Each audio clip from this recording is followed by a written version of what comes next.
Ang sarap nga guys. Bili na kayo nito. No more sana all na kasi nandito na at matitikman na natin yung nagtre-trending na balot dito sa TikTok.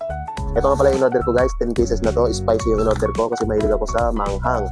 May dalawang flavor to guys, regular, then tong spicy. Yan.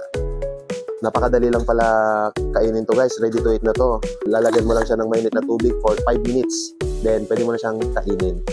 Papakita ko mamaya guys kung paano kumain. Ganito nga ang ginawa ko dito, nilagyan ko lang ng kumukulong tubig itong mga balot, then hayaan lang natin siya for 5 minutes, then ready to eat Okay na siya. Kainin na natin to. Buksan natin.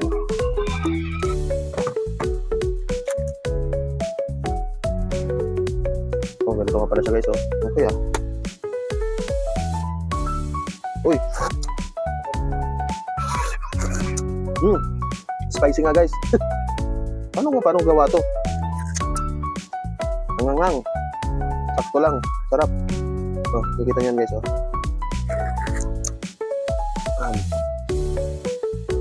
Sarap.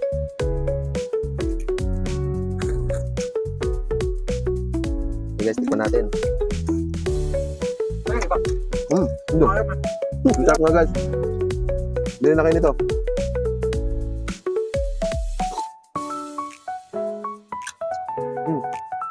Tara, kung gusto nyo ito guys, ilalagay ko yung link sa baba. Tumorder na kayo. Yun lang.